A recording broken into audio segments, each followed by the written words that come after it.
All right, it is time for book 2. You want to explain what we're doing here again? Uh, Basically, I'm just having you like pick a random paper that have a whole bunch of book titles on them, and then I listen to it. Okay, And there you go. How many yeah, books do I have in here? I have 15 to 20 books or something. Here, look, 15 to 20 books. I forgot to show you the cover of the last book. All right. So let me. Forgot what that was called.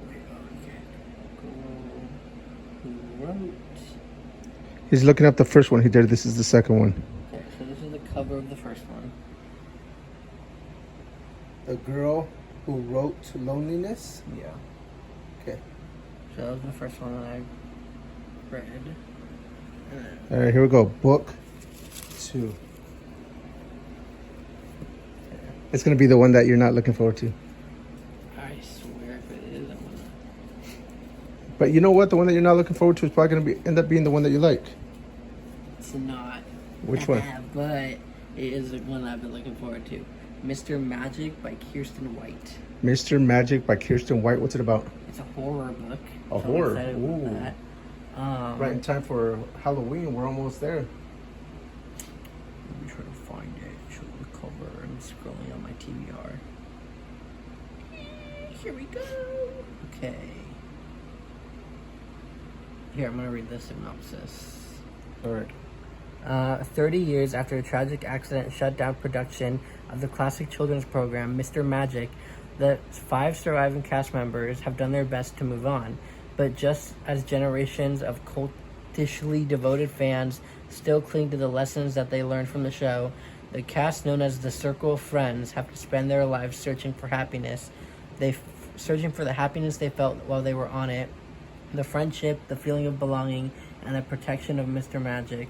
But with no surviving videos of the show, no evidence of who directed or produced it, and no records of who or what the beloved host actually was, memories are all the former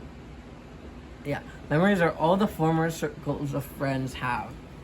Then a twist of fate brings the castmates together at a remote desert filming compound that feels like it's been waiting for them all this time, even though they haven't seen each other in years. They understand one another better than anyone has since. After all, they're the only ones who hold the secret of that circle, the mystery of the magic man with the infinite. I'm bad at reading. Oh my god. Infinitely black cape. And maybe the answers of what really happened on that deadly last night. But as the circle of friends reclaim the parts of their past, they begin to wonder, are they here by choice or have they been lured into a trap? There you go. So then that's Stay tuned. That's the cover. Mr. Magic. Stay tuned. Yeah. How long is that one going to take you? Let's see. This one is 11 hours. 11 hours. There you go. All right. We'll be back. All right. So what did you just finish? Mr. Magic by Kiersten White. Mr. Magic by Kiersten White. It's a book. That was book 2. Yeah, What do you think about it? it was pretty good. Pretty good. I got confusing at some points. What was it about?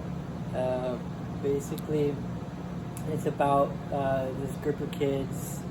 They were on they're not kids anymore. They're in like their late 30s, early 40s. But they were on a kids show together. 30 years later, they basically reunite.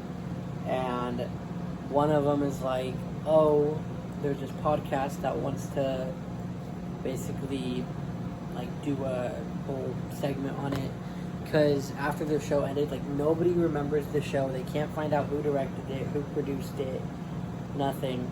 And so basically, like this podcast is just like, oh well, we like reunited you guys, yada yada yada.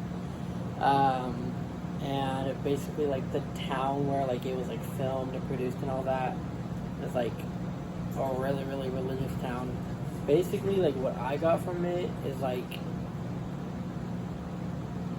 it's kind of just like about like this like really religious town, and then there's like kind of supernatural stuff happening and all that. And so like I started like reading some reviews on it and stuff, and basically I guess it's just like a commentary on religious trauma or something, because like I guess the author like used to be Mormon and stuff, and so like, which kind of makes sense when you look at the characters, because there's like the main character who basically, after she left the show, she was like the very first one to leave the show. Her dad basically took her off, and at the beginning of the book her dad dies, and then she, at her dad's funeral, she basically reunites with all these people, and that's when she basically finds out that she was on this kid's show, because for all she remembers is everything before the age of 8. She doesn't remember anything. She basically just grew up in this like horse ranch for 30 years, basically just working for the lady who was there.